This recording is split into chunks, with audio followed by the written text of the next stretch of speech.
Hi guys! So today magluluto tayo ng beef caldereta. So hinalo ko na lang yung rump steak at saka yung beef buto-buto. Ilaga muna natin yung beef buto-buto. So mamaya makikita nyo yung vegetables. Ayan. So ito na yung vegetables. Carrots, capsicum, potatoes. Tinry na muna natin. Tapos set aside. And then, ginisa na natin yung sibuyas, bawang, at saka yung beef. Nilagyan ko na rin ng tomato paste. At saka toyo yan.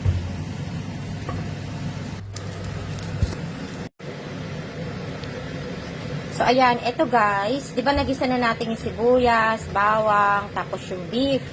Nilagay ko na yung buto-buto din dito.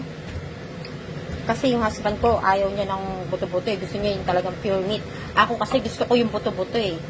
So, hinahalo ko na lang siya. Ayan. Diba? Para ano kami.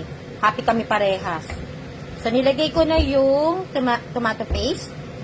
And then, nilagyan ko na rin na ng soy sauce. So, pakuluan pa natin yan siya.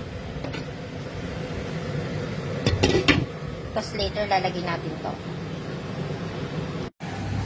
So, ayan guys, nilagay na natin yung vegetables. Tinimplahan ko na rin yan ng paminta, asin, konting sugar, patis, at saka nilagyan ko rin siya ng cheese, liver spread, and pickles. Ayan na. Pakuluan lang natin sa lumambot. Yum!